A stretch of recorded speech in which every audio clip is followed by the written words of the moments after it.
I think we have a fascination with mummification and with the individuals that are there. We do have this sort of fear thing associated with them, I guess. Probably harkens back to when people began to discover these tombs, especially in the early part of the 20th century and the end of the 19th century. So we have several mummies in our collection. Most of them are animal mummies. And then we also do have a mummy of a child.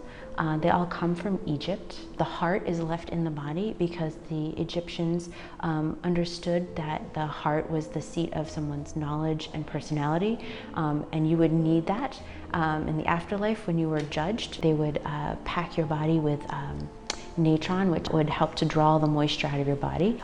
They would treat the body and make it easier to then wrap the individual in linen.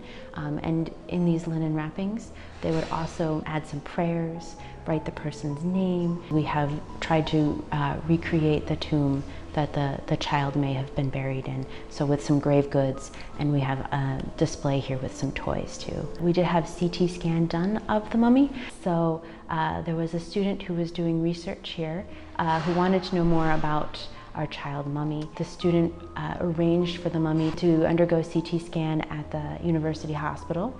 As the story has been told to me, it was a dark and stormy night. When are you going to do CT scans of a mummy? Is going to be when the living people don't need the scanner. So the appointment was somewhere around midnight. And in the state of Michigan, the only way you can move human remains from one place to another is either in an ambulance or a hearse. So the student made arrangements for a hearse to come collect the mummy and bring it to the hospital. So we learned quite a bit. We learned that this was a small child, probably 2 or 3 years old.